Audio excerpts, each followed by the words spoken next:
It's time to share and to declare the hope in my heart won't break.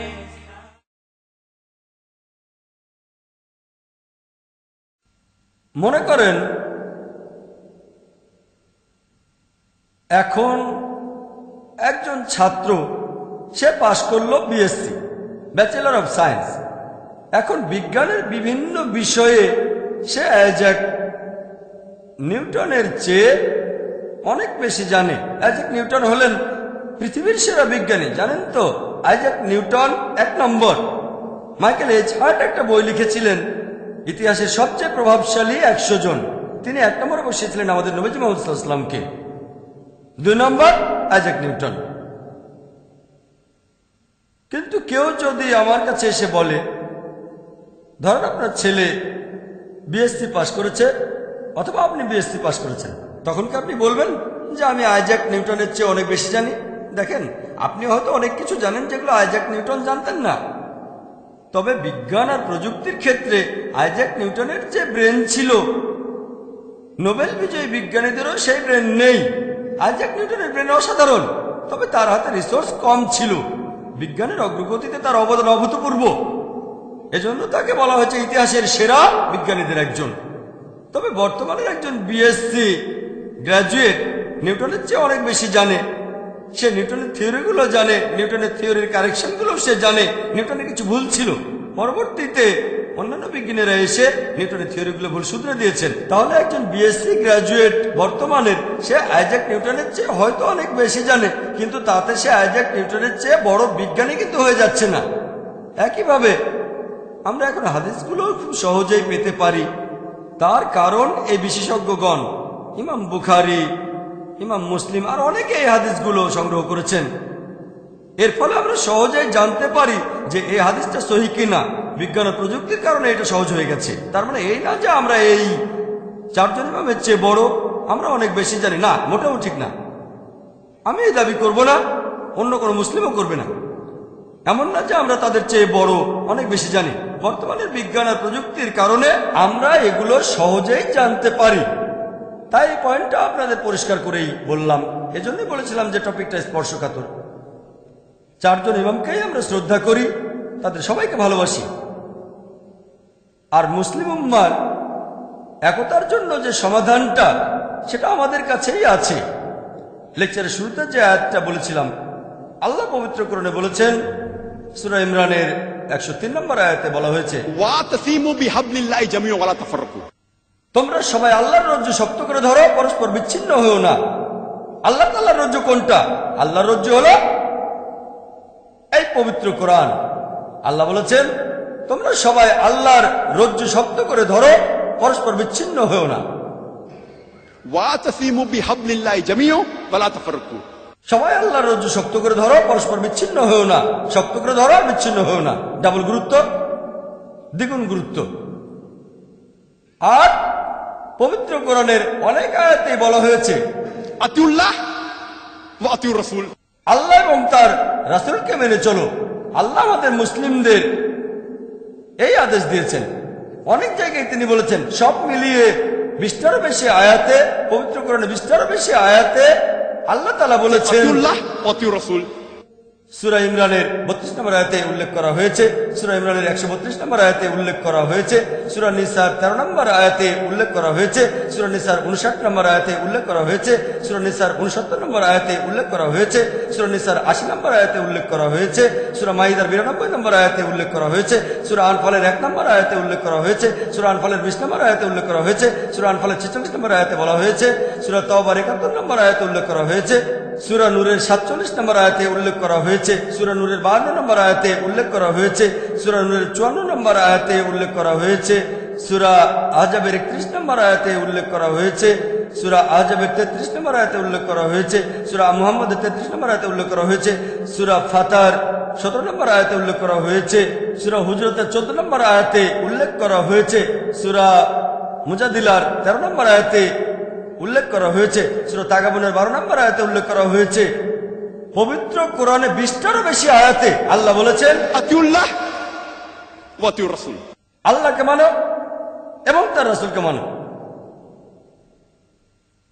তাহলে আল্লাহর রজ্জু এই পবিত্র কোরআন আর সহিহ হাদিস নবীজি মুহাম্মদ সাল্লাল্লাহু আলাইহি সাল্লাম।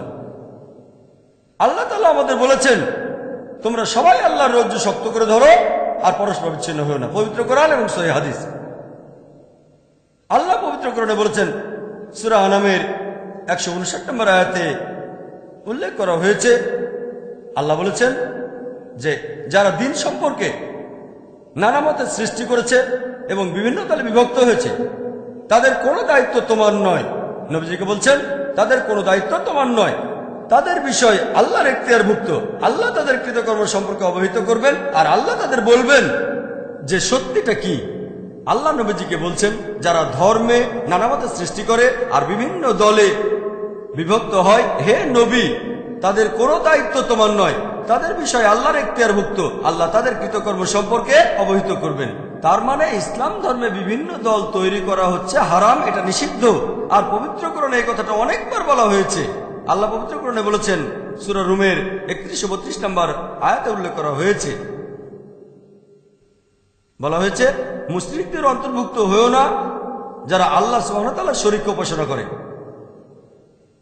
আর তাদের মতো হয়েও না যারা দ্বীনে মতভেদ সৃষ্টি করে বিভিন্ন দলে বিভক্ত হয় আর প্রত্যেক দল উল্লাস করে তারা সত্যের পথে আছে। আল্লাহ পবিত্র কোরআনে সূরা রুমের 31 ও 32 নম্বর আয়াতে উল্লেখ করেছেন তাদের মতো হয়েও না যারা আল্লাহর সাথে কাউকে শরীক করে, আর তাদের মতো হয়েও না যারা দ্বীনে মতভেদ সৃষ্টি করে বিভিন্ন দলে বিভক্ত হয় আর প্রত্যেকেই উল্লাস করে যে তারাই সঠিক সত্যের পথে আছে। আল্লাহ এই কথাটা আবারও বলেছেন সূরা মুমিনুনের 53 ও 54 নম্বর আয়াতে উল্লেখ করা হয়েছে যে তাদের মতো হয়েও না যারা দ্বীনে মতভেদ সৃষ্টি করে আর বিভিন্ন দলে বিভক্ত হয় এবং তারা প্রত্যেকেই উল্লাস করে যে একমাত্র আমরাই সত্যের পথে আছি। এছাড়াও পবিত্র কোরআনে সূরা শুরার 13 ও 14 নম্বর আয়াতে উল্লেখ করা হয়েছে যে তোমরা দ্বীনকে প্রতিষ্ঠিত করো আর কোন রকম মতভেদ সৃষ্টি করো না। পবিত্র কোরআনে এরকম আরো অনেক আয়াতে বলা হয়েছে বিভিন্ন দলে বিভক্ত হয়েও না। তাহলে ইসলাম ধর্মে বিভিন্ন দল তৈরি করা এটা হারাম, এটা নিষিদ্ধ। 4টা রেফারেন্স দিলাম, এরকম আরো আছে। তবে যদি কোনো মুসলিমকে জিজ্ঞেস করি যে আপনি কি, আপনার ধর্মটা কি, কেউ বলবে আমি হানাফি, কেউ বলবে আমি শাফি, কেউ বলবে আমি হামলি, কেউ বলবে আমি মালিকি, কেউ বলবে আমি সালাফি, কেউ বলবে আমি আহলে হাদিস। আমাদের প্রিয় নবীজি কি ছিলেন? তিনি কি হানাফি ছিলেন, নাকি ছিলেন মালিকি, নাকি শাফি ছিলেন, অথবা ছিলেন হামলি, নাকি আহলে হাদিস, নাকি ছিলেন সালাফি? তিনি কি ছিলেন? আল্লাহ পবিত্র কোরআনে বলেছেন সূরা ইমরানের 67 নম্বর আয়াতে উল্লেখ করা হয়েছে ইব্রাহিম আলাইহিস সালাম ইহুদি অথবা খ্রিস্টান ছিলেন না, ছিলেন আত্মসমর্পণকারী, ছিলেন মুসলিম। পবিত্র কোরআনে সূরা ইমরানের 52 নম্বর আয়াতে উল্লেখ করা হয়েছে যে যীশু খ্রিস্টের অনুসারী যারা ছিল তারা সবাই বলল আমরা তো মুসলিম। আল্লাহ পবিত্র কোরআনে বলেছেন সূরা হজের 78 নম্বর আয়াতে উল্লেখ করা হয়েছে তোমরা জিহাদ করো আল্লাহ সুবহানাহু ওয়া তাআলার পথে, হে মুমিনগণ জিহাদ করো আল্লাহর পথে যেভাবে জিহাদ করা উচিত। তোমরা জিহাদ করো অধ্যবসায় এবং শৃঙ্খলার সাথে জিহাদ করে যাও। আল্লাহ তোমাদের মনোনীত করেছেন, তিনি দ্বীনের ব্যাপারে তোমাদের উপর কঠোরতা আরোপ করেননি। তিনি তোমাদের জন্য যে ধর্ম মনোনীত করেছেন, যে দিন মনোনীত করেছেন সেটা হচ্ছে ইব্রাহিমের দিন। তিনি তোমাদের নাম দিয়েছেন মুসলিম। আগের সব আসমানি কিতাবে এবং এই কিতাবেও আল্লাহ বলেছেন তিনি আমাদের মুসলিম বলে ডেকেছেন, আগেকার আসমানি কিতাবে আর এই কিতাবেও। সুতরাং যাকাত দাও, নামাজ আদায় করো। তাহলে আল্লাহ বলেছেন তিনি আমাদের নামকরণ করেছেন মুসলিম, এই আসমানি কিতাবে আর আগের কিতাবে। তাহলে আল্লাহ আমাদের যে লেভেল দিয়েছেন সেটা হলো মুসলিম। এছাড়াও আপনারা কোরআনের আরো অনেক আয়াতে দেখবেন আল্লাহ আমাদেরকে সম্বোধন করেছেন মুসলিম বলে। পবিত্র কোরআনের সূরা ফুসিলাতের 33 নম্বর আয়াতে উল্লেখ করা হয়েছে, ومن أحسن قولا ممن دعا إلى الله وعمل صالحا قال إنني من المسلمين। কথায় সেই ব্যক্তি অপেক্ষা কে উত্তম যে আল্লাহর পথে মানুষকে আহ্বান করে, সৎ কাজ করে এবং বলে আমি তো মুসলিম, আমি আল্লাহর কাছে আত্মসমর্পণকারী। আল্লাহ বলেননি যে আমরা হানাফি বা শাফি বা হামলি বা মালিকি বা সালাফি বা আহলে হাদিস। আল্লাহ আমাদের বলেছেন قال إنني من المسلمين। বলো আমি একজন মুসলিম। আল্লাহ কথা আবার বলেছেন সূরা জুমারের 12 নম্বর আয়াতে উল্লেখ করা হয়েছে, বলো আমি সেই প্রথম কয়েকজনের মধ্যে একজন যারা মুসলিম, যারা আল্লাহর কাছে আত্মসমর্পণ করে। আল্লাহ বলছেন বলো তুমি সেই প্রথম কয়েকজন মুসলিমের ভেতরে একজন। আমার লেকচারের শুরুতে দাওয়ার মাস্টারকে এটা নিয়ে বলেছিলাম, একেবারে শুরুতে না, একটু পরে লেকচার শুরুর আগে। দাওয়ার মাস্টার কি হচ্ছে সূরা ইমরানের 64 নম্বর আয়াত, যেখানে উল্লেখ করা হয়েছে قل يا أهل الكتاب বলো হে কিতাবীগণ تعالوا إلى كلمة سواء بيننا وبينكم এসো সেই কথায় যা আমাদের ও তোমাদের মধ্যে এক। প্রথম সাদৃশ্য কি? ألا نعبد إلا الله আমরা আল্লাহ ছাড়া কারো ইবাদত করি না, ولا نشرك به شيئا আল্লাহর সাথে কাউকে শরীক করি না। ولا يتخذ بعضنا بعضا أربابا من دون الله আমরা আল্লাহ ব্যতীত আমাদের মধ্য থেকে কাউকে ঈশ্বর বলে গ্রহণ করি না। فإن تولوا যদি তারা মুখ ফিরিয়ে নেয় فقولوا اشهدوا বলো তোমরা সাক্ষী থাকো بأننا مسلمون। যে আমরা মুসলিম, আল্লাহর কাছে আত্মসমর্পণ করি। যখন আমরা অমুসলিমদের সাথে কথা বলি, কোনো সমস্যা হলে فقولوا اشهدوا তোমরা সাক্ষী থাকো যে আমরা মুসলিম, আল্লাহ তাআলার কাছে নিজের ইচ্ছাকে সমর্পণ করি। এরপর পবিত্র কোরআনে সূরা হাজের 78 নম্বর আয়াতে উল্লেখ করা হয়েছে যে আল্লাহ আমাদের নামকরণ করেছেন মুসলিম। সব মিলিয়ে পবিত্র কোরআনে 7টি আয়াতে বলেছেন আল্লাহ তাআলা নিজেদের মুসলিম বলো। কুল বলো তোমরা মুসলিম, বলো তোমরা মুসলিম। পবিত্র কোরআনের সূরা ফুসিলাতের 33 নম্বর আয়াতে উল্লেখ করা হয়েছে। এরপর সূরা জুমারের 12 নম্বর আয়াতে উল্লেখ করা হয়েছে, সূরা ইমরানের 64 নম্বর আয়াতে উল্লেখ করা হয়েছে, সূরা বাকারার 136 নম্বর আয়াতে উল্লেখ করা হয়েছে, এরপর সূরা আম্বিয়ার 108 নম্বর আয়াতে উল্লেখ করা হয়েছে, সূরা কাসাসের 53 নম্বর আয়াতে উল্লেখ করা হয়েছে, সূরা আনকাবুতের 46 নম্বর আয়াতে উল্লেখ করা হয়েছে। পবিত্র কোরআনের 7টি জায়গায় আল্লাহ বলেছেন কুল বলো যে তোমরা মুসলিম, তোমরা বলো যে তোমরা মুসলিম। তাহলে মতভেদটা আসছে কোত্থেকে? তারা 4 জনে বিখ্যাত ইমাম, ইমাম আবু হানিফা, ইমাম মালিক, ইমাম শাফি, ইমাম আহমদ ইবনে হাম্বল। আমরা তাদের ভালোবাসি, সবাইকে শ্রদ্ধা করি, সবাইকে সম্মান করি, তারা বিখ্যাত বিশেষজ্ঞ। কিন্তু আমরা যদি এই ইমামদের জীবন কাহিনী পড়ি, তাহলে তাদের কথাগুলো আমরা বুঝতে পারবো সত্যিকার ভাবে। যদি ইমাম শাফির জীবন কাহিনী পড়েন, ইমাম আবু হানিফার জীবন কাহিনী পড়েন, তিনি আগে এসেছেন। তিনি জন্মেছিলেন 701 খ্রিস্টাব্দে সি খ্রিস্টিয়ান এরা, আর মারা গেছেন 767 খ্রিস্টাব্দে সি হিজরি 150 হিজরি সালে। তিনি বলেছেন, আবু ইউসুফের বর্ণনা অনুযায়ী আবু হানিফার একজন ছাত্র, ইমাম আবু হানিফা বলেছেন যে হে ইয়াকুব, হে ইয়াকুব, তারা অভিশপ্ত হোক যারা আমার মতামতগুলো লিখে রাখে। কারণ আমি হয়তো আজকে কিছু বললাম, কালকেই সেটা বাদ দিতে পারি। হয়তো আগামীকাল একটা মতবাদ দেব, পরের দিনই সেটা বাতিল করব। ইমাম আবু হানিফা বলেছেন, হে ইয়াকুব, তারা অভিশপ্ত হোক যারা আমার মতবাদগুলো লিখে রাখে। কারণ আজকে হয়তো একটা মতামত দেব, কালই সেটা বাদ দিয়ে দেব। হয়তো আগামীকাল একটা মতবাদ দেব, পরের দিনই বাতিল করে দেব। তাহলে আবু হানিফা, আল্লাহ তাকে শান্তিতে রাখুন, রহমতুল্লাহ আলাইহি, তিনি তার মতামত লিখে রাখাকে উৎসাহিত করেননি। যদি না সেটার ব্যাপারে সবাই একমত হয়, সব বিশেষজ্ঞ আর ছাত্ররা যদি একমত হয়, সেক্ষেত্রে অনুমতি দিয়েছেন। এটা বাদে তার মতামত লিখে রাখা তিনি পছন্দ করতেন না। আর ইমাম হানিফার একজন ছাত্রের কথা অনুযায়ী জুফার, তিনি বলেছেন যে ইমাম আবু হানিফা তিনি বলেছেন যে আমাদের সাবধান থাকতে হবে। আমাদের মতামত, আমরা তো মানুষ, সেজন্য ভুল হয়ে যেতে পারে। আমি আজকে যে মতটা দিয়েছি, আবু হানিফা বলেছেন, বর্ণনা দিয়েছেন আবু হানিফার একজন ছাত্র জুফার, যে আমি লোকজনকে নিষেধ করি কোনো প্রমাণ ছাড়া মতামতটা প্রচার করতে, যে মতামতটা আমি দিয়েছি। আবু হানিফা বলেছেন যে আমি লোকজনকে নিষেধ করি কোন রকম প্রমাণ ছাড়া তারা যেন আমার মতামতগুলো প্রচার না করে। কোনো প্রমাণ ছাড়া আমার মতামতগুলো প্রচার করো না, আমার ফতোয়াগুলো অন্যদের কাছে প্রচার করো না। তার মানে যদি আপনি কোনো প্রমাণ না পান তাহলে ইমাম আবু হানিফার মতামতগুলো প্রচার করবেন না। তিনি লোকজনকে নিষেধ করেছেন যদি তারা কোনো প্রমাণ না পায় তাহলে ইমাম আবু হানিফার মতামতগুলো যেন প্রচার না করে। এটা বলেছেন ছাত্র জুফার। এরপর আরো দেখবেন যে ইমাম ইবনে আব্দুল বার্ক, ইমাম ইবনে আব্দুল বার্ক তিনি লিখেছেন, তিনিও একজন শ্রদ্ধেয় ইমাম।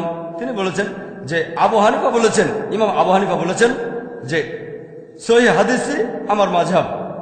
যদি তোমরা সহিহ হাদিস খুঁজে পাও সেটাই আমার মাযহাব, যদি তোমরা একটা সহিহ হাদিস পাও সেটাই আমার জীবন দর্শন, সেটাই আমার মাযহাব।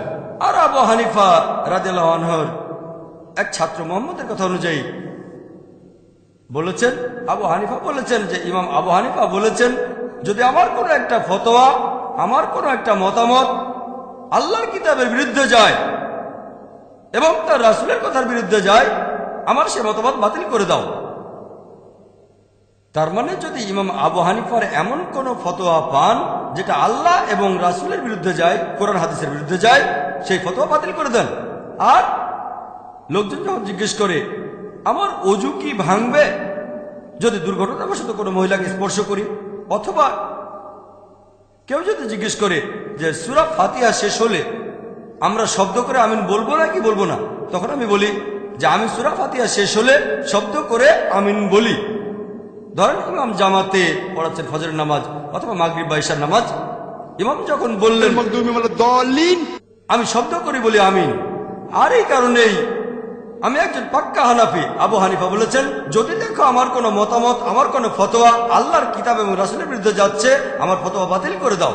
তাই আমি ইমাম হানিফার ফতোয়া বাতিল করছি যে শব্দ করে আমিন বলো না, আর আমি সূরা ফাতিহা শেষ হলে জোরে করে আমিন বলছি। এই কারণেই আমি একজন পাক্কা হানাফি। হানাফি শব্দের অর্থ যে ইমাম আবু হানিফার শিক্ষাকে অনুসরণ করে। তাই আমি বলবো আমি একজন পাক্কা হানাফি 100%। অন্যান্য হানাফিরা হয়তো 60 বা 70%। সহিহ হাদিস আমার মাযহাব। আর ইবনে ওয়াহাবের কথা অনুযায়ী তিনি বলেছেন একদিন কিছু লোক ইমাম মালিককে জিজ্ঞেস করলো যে অজু করার সময় আমাদেরকে কি পায়ের আঙ্গুলের ভেতরেও খুব ভালো করে পরিষ্কার করতে হবে? ইমাম মালিক বললেন নবীজি এটা করতেন না, করার প্রয়োজন নেই। এরপর যখন সবাই চলে গেল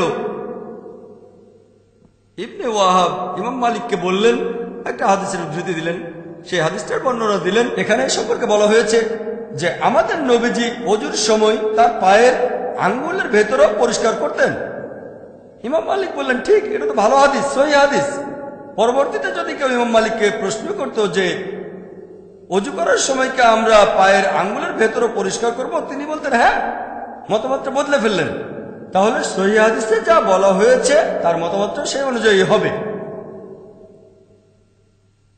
আর ইমাম মালিক আল্লাহ তাকে শান্তিতে রাখুন, তিনি বলেছেন যে আমি তো একজন মানুষ, আমার ভুল হতে পারে, মাঝে মধ্যে আমার কথা সঠিক, আমার মতামতটা ভুল হতে পারে আর মাঝে মধ্যে আমি সঠিক। তবে আমার কোনো মতামত যদি আল্লাহ এবং তার রাসূলের বিরুদ্ধে যায়, আমার মতামত বাতিল করে দাও। একই কথা যদি ইমাম মালিকের কোনো মতামত, ইমাম মালিক রাদিয়াল্লাহু আনহু নিজেই বলেছেন আল্লাহ তাকে শান্তিতে রাখুন, যদি দেখো আমার কোনো মতামত, আমার কোনো ফতোয়া আল্লাহ এবং রাসূলের বিরুদ্ধে যাচ্ছে, আমার ফতোয়া বাতিল করে দাও, সেটাকে বাতিল করে দাও। তাহলে মালিকিরা যখন নামাজ আদায় করে তারা হাত দুটো ঝুলিয়ে রাখে। কিন্তু যদি আমরা আবু দাউদের হাদিস পড়ি, 1 নম্বর খণ্ড 755 নম্বর হাদিস আর 757 নম্বর হাদিস বলছে যে তোমরা হাত বাঁধবে নাভির নিচে। তবে এটা জয়ীফ হাদিস, এই দুটো জয়ীফ হাদিস। এটা বলেছেন ইমাম আবু দাউদ। আবু দাউদ 1 নম্বর খণ্ড 756 নম্বর হাদিস বলছে তোমরা নাভির উপরে হাত বাঁধো। এটার ভিত্তি জয়ীফ হাদিসটা চেয়ে বেশ শক্ত। কিন্তু পরের হাদিসটা আবু দাউদ 1 নম্বর খণ্ড 758 নম্বর হাদিস বলা হয়েছে যে নামাজ আদায় করার সময় তোমরা হাত বাঁধবে তোমাদের বুকের উপর।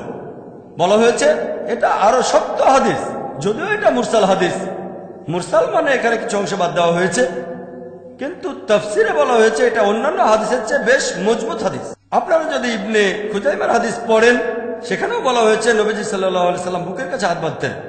এমনকি এটাও একটা মুরসাল হাদিস, কিন্তু অন্যান্য হাদিসের পাশাপাশি শেখ নাসিরউদ্দিন আলবানী তিনি বলেছেন এটা সহিহ হাদিস। তাহলে নামাজের সময় হাত কোথায় রাখবেন এ ব্যাপারে মজবুত হাদিস হচ্ছে বুকের কাছে হাত বাঁধেন।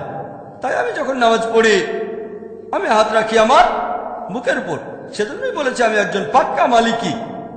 ইমাম মালিক বলেছেন যদি দেখো আমার কোনো ফতোয়া আল্লাহ এবং রাসূলের বিরুদ্ধে যাচ্ছে, আমার সে ফতোয়া বাতিল করে দাও।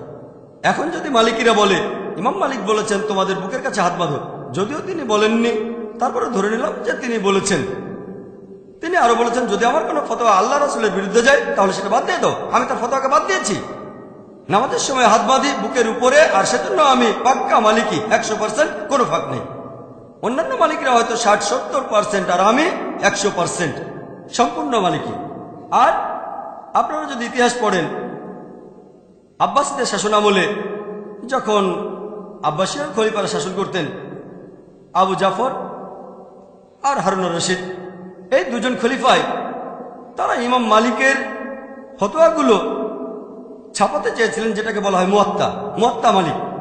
তিনি বললেন না, কারণ নবীজি সাল্লাল্লাহু আলাইহি সাল্লামের সাহাবীগণ বিভিন্ন প্রান্তে ছড়িয়ে আছেন, আমি যতটুকু জানি তার উপর ভিত্তি করে বিভিন্ন মতামত দেই।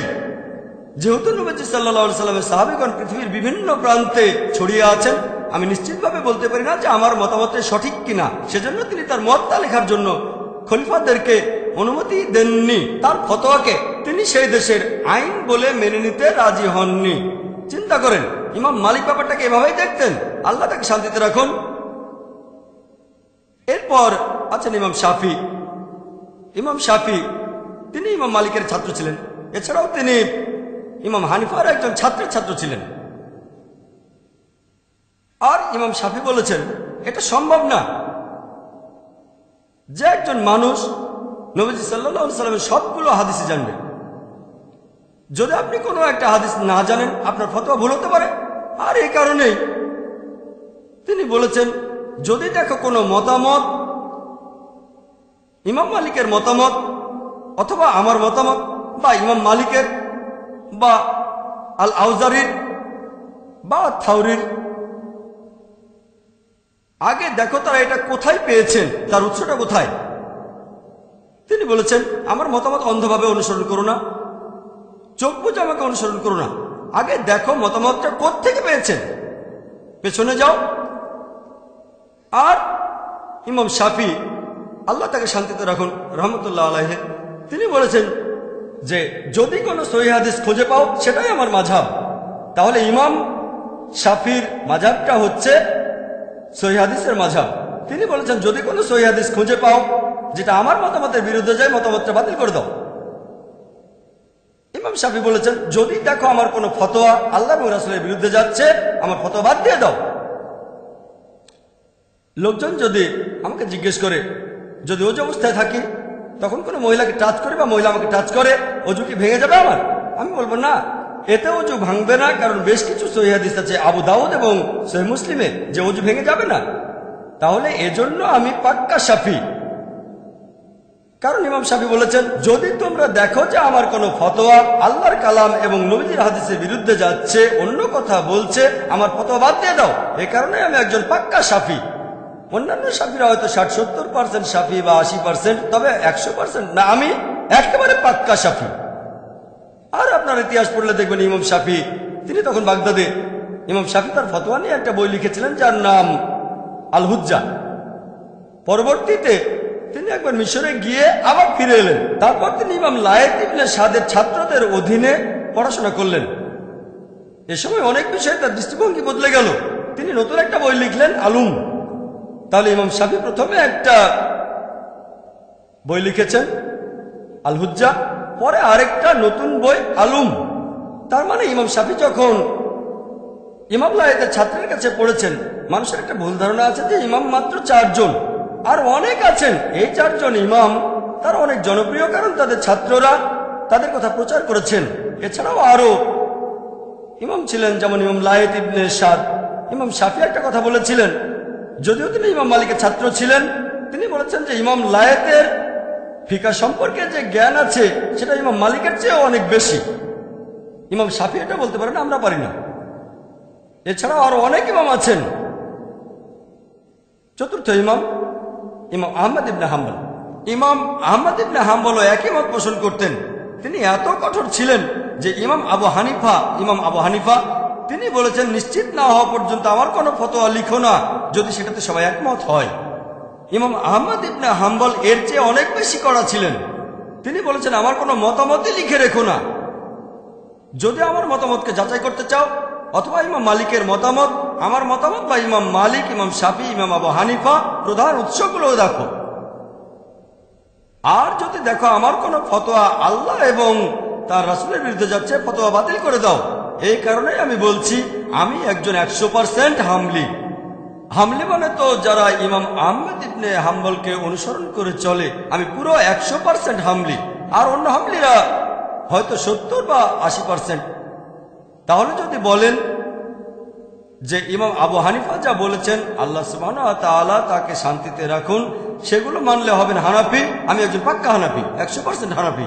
যদি ইমাম মালিককে অনুসরণ করলে মালিকি হওয়া যায়, আমি পুরো 100% মালিকি।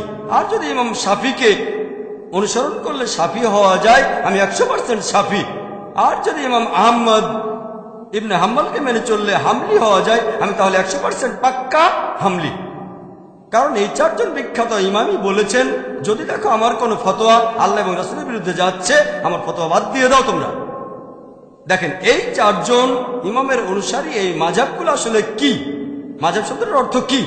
মাযহাব মানে পথ, যাওয়ার রাস্তা অথবা যাওয়ার সময়। মাযহাবের আরেকটা প্রতিশব্দ সুন্নাহ। সুন্নাহ শব্দটার অর্থ পথ। নবীজির সুন্নাহ মানে নবীজির দেখানো পথ। তাহলে এই চারজন বিখ্যাত ইমামের মাযহাব ছিল আমাদের নবীজির মাযহাব।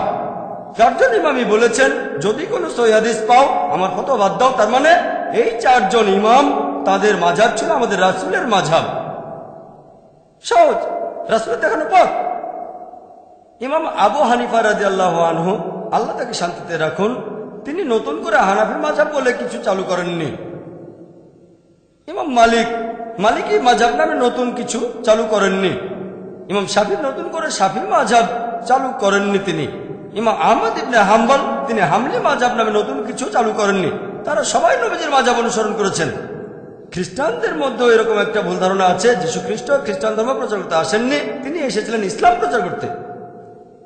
একইভাবে এই চারজন ইমামের সবাই এসেছিলেন আমাদের জ্ঞান দিতে, আল্লাহ এবং রাসূলের বিভিন্ন নির্দেশের ব্যাখ্যা দিতে। তারা নবীজি সাল্লাল্লাহু আলাইহি ওয়াসাল্লামের মাযহাব ছাড়া অন্য কোনো মাযহাবে ছিলেন না। আল্লাহ পবিত্র কোরআনে বলেছেন, সূরা নিসার 59 নম্বর আয়াতে উল্লেখ করা হয়েছে, আতিউল্লাহ আতিউর রাসূল, আল্লাহকে মানো এবং তার রাসূলকে মানো। এবং যারা তোমাদের মধ্যে ক্ষমতার অধিকারী, যারা বিভিন্ন ক্ষমতার অধিকারী এবং জ্ঞানের অধিকারী, আপনারা মানবেন আল্লাহ এবং তার রাসূলকে। এরপরে আল্লাহ বলেছেন, তোমাদের মধ্যে যারা ক্ষমতার অধিকারী, যারা জ্ঞানের অধিকারী। তবে আয়াতটা এখানে শেষ হয়ে যায়নি। এখানে আরো বলা হয়েছে, যদি তাদের মতভেদ থাকে আল্লাহ এবং রাসূলের কাছে ফিরে যাও। তাহলে যাদের জ্ঞান আছে, ইমাম শাফি, ইমাম আহমদ ইবনে হাম্বল, ইমাম মালিক, ইমাম আবু হানিফা, আল্লাহ তাদের শান্তিতে রাখুন সবাইকে, তাদের মতভেদ থাকলে আল্লাহ এবং রাসূলের কাছে ফিরে যাবেন। চারজন ইমাম একই কথা বলেছেন, যদি আমার ফতোয়া আল্লাহ এবং রাসূলের বিরুদ্ধে যায়, আমার ফতোয়া বাদ দাও।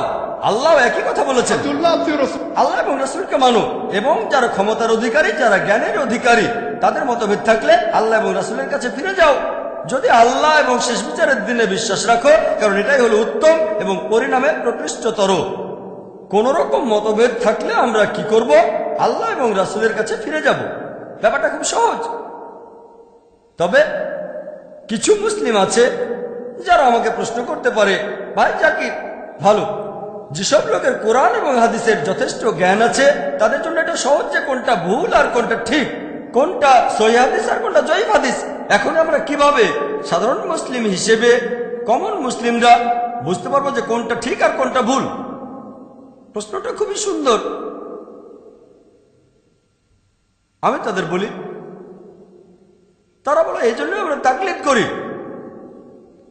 তখন তাদের বলি, এই তাকলিদ শব্দটার অর্থ কি? তাকলিদ মানে দেখেন, কোন ইমামের কথাগুলো অনুসরণ করলে সেটাকে তাকলিদ বলা হয় না, হবেন মুকাল্লিদ। যদি আপনি প্রমাণ করে দেখান আপনার ইমাম ভুল করেছেন, তারপর সেটা শুধরে দিলেন, তখনও আপনি থাকবেন মুকাল্লিদ। যেমন ধরেন, যদি আপনার মায়ের হার্টে কোনো সমস্যা থাকে, ঠিক হার্টে সমস্যা আছে, তাহলে ডাক্তার লাগবে। এখন কার কাছে যাবেন? ডাক্তার কাছে তো যাবেন না, যাবেন একজন হার্ট স্পেশালিস্টের কাছে। আপনি ভেবে দেখবেন এমবিবিএস, না না না না, এমডি, হ্যাঁ এমডি। এমডি কিসের উপরে? ব্রেনের উপর? না না না না, হার্ট। ঠিক আছে, তাহলে ডাক্তারের কাছে যাওয়ার আগে রিসার্চ করবেন। আপনি সেই ডাক্তারের ডিগ্রিটা দেখবেন। এমবিবিএস? না না না, এমডি। হ্যাঁ, কিসের উপরে এমডি? গাইনোকোলজি? না না না। কিডনি? না না না। ব্রেন? না না না। কার্ডিওলজি? হ্যাঁ ঠিক আছে। ডিএম, আরো উপরে এমডি অফ মেডিসিন। তার চেয়ে বড় ডাক্তার হচ্ছে ডিএম। আগে রিসার্চ করে তারপরে ডাক্তারের কাছে যান। যে কোনো ডাক্তারকে তো দেখাবেন না। যদি রাস্তায় কেউ বলে আপনার মায়ের হার্টের সমস্যা, একটা কাজ করেন, আপনি কি সেটা করবেন? তার কথা শুনবেন না, আপনি রিসার্চ করবেন। একইভাবে তৃতীয় ক্যাটাগরি, আতিউল্লাহ আতিউর রাসূল, আল্লাহ এবং তার রাসূলকে মানো। তৃতীয় ক্যাটাগরি হলো তোমাদের মধ্যে যাদের জ্ঞান আছে অথবা যারা হলো ক্ষমতার অধিকারী। আপনি রিসার্চ করবেন। একজন বিশেষজ্ঞ কোনো মত দিলে সেটা ঠিক হতে পারে, ভুলও হতে পারে। আপনি সব চেক করতে পারবেন না। ধরেন 10 জন বিশেষজ্ঞের মত শুনলেন, আপনি বললেন যে প্রথম বিশেষজ্ঞ প্রায় 30-40টা রেফারেন্স দিয়েছেন, আমি 20টা চেক করে দেখেছি, 20টাই কোরআন এবং সহিহ হাদিসে, তাহলে 21 নম্বরটা চেক করতে হবে না। এরপর তৃতীয় বিশেষজ্ঞকে দেখলেন, তারটা হলো মিক্সচার, কিছু আছে সহিহ হাদিস আর কিছু জয়ীফ হাদিস।